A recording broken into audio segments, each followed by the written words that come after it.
The world had long since fallen silent. The great cities stood like skeletons of a lost age, their towers eroded by time, their streets claimed by roots and dust. Whatever calamity had ended human civilization left no trace of the people who once roamed the earth. The wind carried only whispers of their legacy, crumbling stone, rusting steel, and the forgotten echoes of their dreams. But beneath the shifting sands of the Sahara, deep below what was once the Valley of the Kings, something remained untouched. A chamber sealed by design, hidden in darkness for millennia, waiting for a world without man. Inside the vault, past hieroglyph-covered walls that told a story no one remained to read, rows of containers lined the chamber. Transparent pods housed delicate seeds, suspended in time, surrounded by an eerie green glow. Machines, their servos still intact, had protected them across the ages.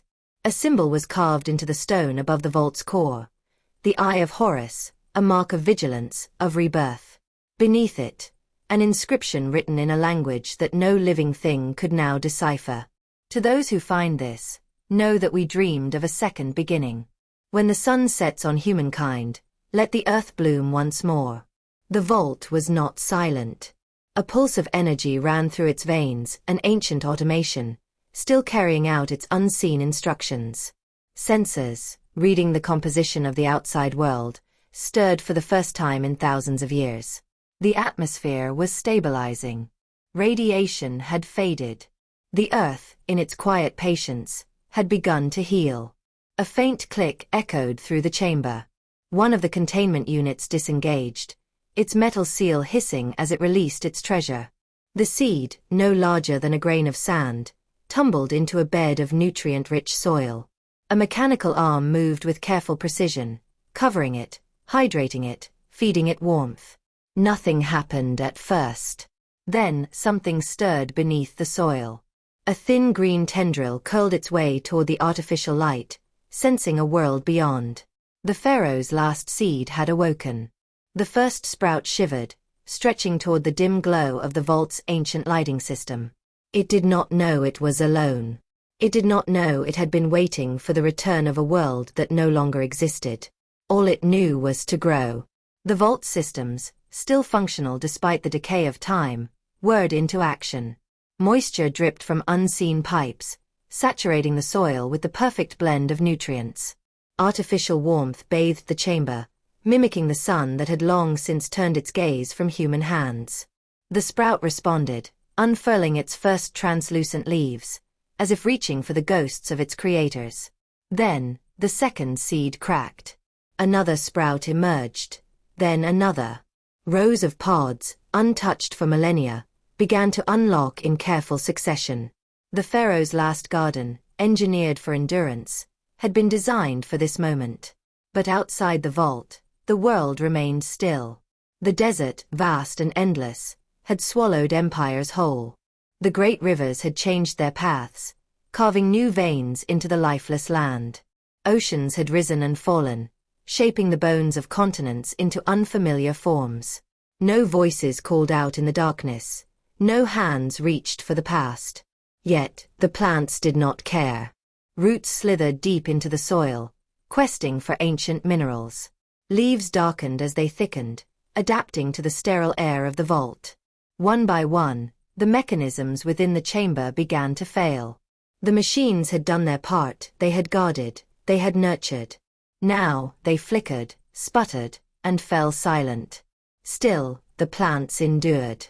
When the first vines reached the edges of the chamber, the cracks in the ancient stone trembled. The Pharaoh's architects had never intended this vault to be opened from the inside. But the garden did not understand walls. It only understood growth. A root, thicker than a man's arm, coiled against the stone like a serpent testing its cage. With time, something it had plenty of, it would find a weakness. And then, the desert would bloom. The first crack came slowly, a whisper of stone against stone. It was nothing at first, a shift in the centuries-old masonry. But the roots, patient as time itself, did not relent. They pressed into every gap, every imperfection in the vault's ancient design. What once was a fortress of preservation became a prison of resistance, and nature had never lost a battle of endurance. The vault trembled. Dust spilled from the ceiling as roots curled like fingers along the cracks, widening them, stretching them apart.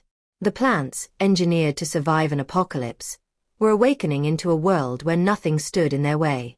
A deep groan echoed through the chamber.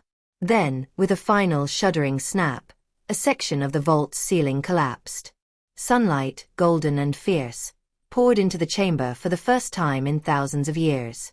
The plants, basking in the warmth of their forgotten ancestor, responded instantly. Leaves turned, petals stretched, and stems quivered with life. The sun, far older than the pharaohs who had hidden them, had returned to them. Outside, the desert was unaware of what had stirred beneath its dunes. The wind swept lazily across the shifting sands, ignorant of the change taking root beneath its feet. But then, a green tendril pushed through the cracks in the earth, breaking the surface, defying the centuries of silence. A single leaf, trembling in the arid air, caught the first breath of the new world. And then another followed. And another. The desert would not remain a desert for long. The plants, designed with the knowledge of lost civilizations, carried more than the will to grow. They carried memory. Some bore the genetic code of the oldest forests, the towering giants of a vanished world. Others held the essence of crops long extinct, waiting to feed mouths that no longer existed. But there was something else in the seed vault, something woven into the DNA of the plants themselves. A whisper of the past, a failsafe written in biology. A single instruction. Grow and remember. Beneath the soil, roots twisted together, forming intricate networks of connection. The pharaohs had not simply saved plants. They had saved something far older, something that had once shaped the destiny of their kind. Knowledge. In the structure of their cells, the plants carried ancient wisdom, histories encoded in fractals, memories preserved in molecular sequences. The vault had not only protected the means to restore the earth, it had preserved the very essence of human understanding. The leaves trembled, as if recalling the voices of their creators. And then, the wind shifted. The desert, once a graveyard of forgotten empires, had a new conqueror. Green spread where sand had ruled, and the world, long abandoned, began to wake. The roots deepened, thickened, and spread. What had begun as a single green tendril pushing through the cracked vault now surged forward like an unstoppable tide. The sands, once unchallenged in their dominion, gave way as shoots of emerald and jade pierced their surface. At first, the change was subtle. Small patches of green clung to the ruins of the world, fighting against the dry, lifeless soil. But the pharaoh's last seed had not been designed for ordinary survival. These plants had been crafted for endurance, for adaptation. Their roots excreted compounds that softened the hardened desert floor, breaking it down, enriching it, preparing it. Their leaves trapped the moisture of dawn and dusk, converting the impossible into sustenance. And then, the rain came. The sky, long reluctant to weep over this graveyard of civilization, cracked open. It was not a storm, not a flood, just a whisper of rain, a hesitant blessing upon the forgotten land. But it was enough. Water kissed the earth, and the plants responded. Vines crept over broken statues, wrapping around forgotten monuments that had once proclaimed the greatness of mankind. Trees, their trunks thick with the memory of ancient forests, stretched skyward, breaking through the crumbled remains of skyscrapers. Flowers, their petals alien and vibrant, unfurled where once only dust had settled. But the greatest transformation lay unseen, deep within the earth. The plants were not just growing. They were awakening. Beneath the soil, their roots wove together, forming intricate networks, an organic web of communication. The pharaohs had not only preserved seeds, they had encoded something else within their creation. A whisper of knowledge, a memory of those who had come before. Patterns emerged in the way the vines curled, in the way the leaves unfurled. The plants pulsed in unison, as if breathing. They were not just restoring the earth. They were remembering it. And then, something stirred. The wind carried a new scent, not of decay, not of ruin, but of something else. Something that had not walked this earth in an age. Far away, beneath a canopy that had not existed mere weeks ago, a shadow moved. A figure. Hesitant. Cautious. Not human. But not entirely alien, either. It stepped forward, its eyes reflecting the green glow of the reborn world. It placed a hand, long, delicate fingers, unfamiliar but not unnatural, against the rough bark of a towering tree. The tree pulsed beneath its touch, as if recognizing something long lost. The figure tilted its head, listening. And from the roots, from the leaves, from the very air itself, a voice whispered back, "Welcome home." The figure froze, its elongated fingers pressing deeper into the tree's bark. The whisper had not been a sound in the air, it had been something deeper, something that vibrated within the very core of its being. A memory, but not its own. A voice, but not one it had ever heard. It turned its gaze to the canopy above. The leaves shuddered in the wind, almost as if watching, waiting. The air smelled rich, earthy, alive in a way this world should not have been. The figure had walked ruins before, had stepped over the bones of civilizations long turned to dust. But never had it found this. Never had it found something awake. The whisper came again, not as words, but as sensation. A pull, gentle yet undeniable, like an unseen hand guiding it forward. The figure obeyed, stepping deeper into the emerald labyrinth that had once been a wasteland. The plants reacted to its presence. Vines shifted, curling away as it passed, revealing the path ahead. Flowers turned toward it, their petals flickering with bioluminescent light, pulses of color that seemed almost deliberate. A message. A test. The figure moved with careful steps, keenly aware that it was not alone. It had never been alone, there were others like it, explorers, seekers, wanderers of the forgotten places. But this was different. This was not just discovery. This was invitation.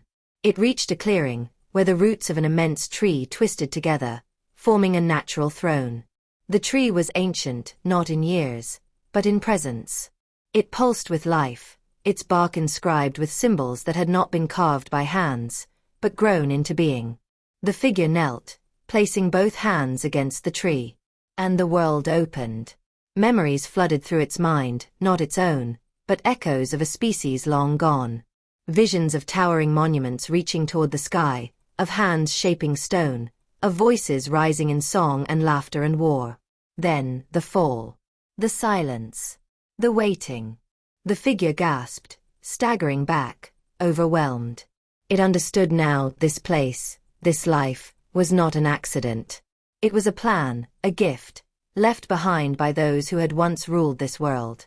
The Pharaohs had not only ensured that the earth would live again. They had ensured that when the time came, something would inherit it. The figure steadied itself. The plants pulsed once more, their glow deepening, waiting for a response. A choice. The figure exhaled, then did something no one had done in an eternity. It reached forward, fingers pressing into the ancient bark. And it whispered back, "Teach me." The tree responded instantly. A pulse of warmth spread from its roots, climbing through its twisting branches, igniting its leaves in a soft, golden glow. The figure shuddered as a wave of information surged through its mind, not words, not images, but understanding. The plants were speaking. Not in the way the old world had spoken, with tongues and voices, but through memory, an organic archive woven into the very fibers of their being. They carried the legacy of those who had come before, not just in their genetic code, but in something far deeper. Consciousness. The figure gasped as it felt what the Pharaohs had done. The plants had not merely been created to restore the earth. They had been designed to remember it. The gardens of the ancient world, the wheat fields of the Nile, the towering forests of lost continents, all of them had been encoded into the seeds, waiting for the right moment to awaken. But more than that, something else had been preserved. The thoughts of those who had sown them. Not just history but intention. Not just survival but continuity. The figure trembled as it tried to grasp the enormity of what it had uncovered. The Pharaohs had not just saved the earth. They had saved themselves, fragments of their minds, their wisdom, their dreams, embedded within the very roots of this new world. And now, they were waiting for someone to listen. The tree pulsed again, urging the figure forward. It hesitated only for a moment before lowering itself onto the throne-like roots. The moment it made contact, the floodgates opened. It saw a great river, winding like a serpent through a land of endless green. It saw hands, human hands, planting, tending, harvesting under the watchful gaze of stone monuments. It felt the sun on skin, the wind carrying the scent of blooming flowers. It heard laughter, whispers, prayers. Then it saw the end. The world burning. The voices turning to silence. The hands fading into dust. But even in the darkness, something had remained. The seeds, buried deep, waiting for the earth to heal. Waiting for someone to find them. Waiting for this moment. The figure inhaled sharply, the connection fading just enough for it to pull away. It looked down at its own hands, so different from those it had seen, yet somehow the same. The plants had remembered. And now so would it. The wind shifted again, rustling the leaves like 1,000 whispers. The plants had done their part. They had regrown the world. But it was up to the figure to decide what came next.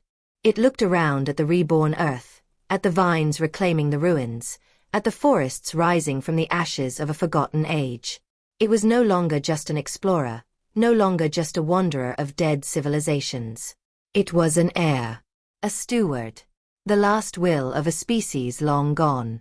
The tree pulsed one final time, as if asking a silent question. Would the figure accept this inheritance? Would it rebuild, not as a conqueror, but as a guardian? The figure stood, turning its gaze toward the horizon, where the first hints of dawn painted the sky in hues of gold and crimson. And it whispered back, with the weight of 1,000 forgotten voices behind it. I will. And the earth listened. The earth stirred in response.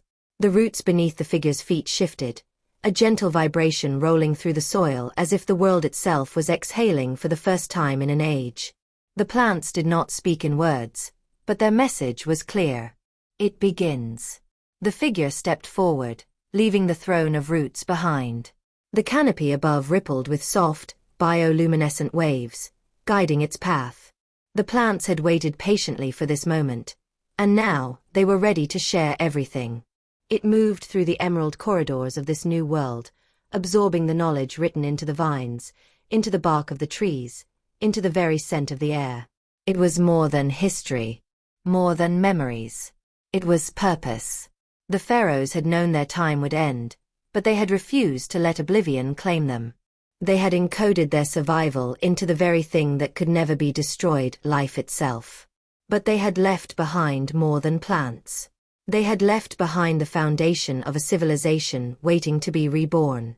The figure reached a clearing where towering monoliths of stone and metal, long buried beneath the shifting sands, now stood half reclaimed by vines and flowers. These were remnants of the last age, bones of the lost world. But something was different now. The plants had not simply overtaken the ruins. They had reshaped them. Patterns had formed in the growth, symbols etched by tendrils of ivy, hieroglyphs that had not been carved by human hands, yet carried the unmistakable mark of their creators. The Pharaoh's language, woven into the very fabric of nature. The figure reached out, running its fingers along the living script. The moment it made contact, understanding surged through it. These were not just inscriptions. They were instructions. The plants carried blueprints, designs for structures, for tools, for knowledge lost to time. They had preserved more than the world's flora. They had preserved technology, philosophy, medicine. A map for rebuilding. The figure stepped back, its mind reeling. The Pharaohs had not merely left behind a world that could survive without them. They had left behind a world that could bring them back. A future where the past did not simply rest in ruins, but lived again. And then, in the distance, something moved. The figure turned sharply, its senses alert. For so long, it had believed it was alone in this reborn world. The last explorer. The only one to walk among the memories of the dead. But the plants had known better. The plants had waited. And now, they had awakened more than just the earth. Another figure stepped into view, moving carefully through the overgrowth. Not identical, but similar. A traveler. A seeker. An heir. The figure inhaled, its mind racing. If there was one, there could be others. Perhaps the pharaohs had known this, too. Perhaps they had never meant for their world to belong to just one. The two figures locked eyes, the wind carrying the scent of blossoms between them. For a long moment, there was only silence.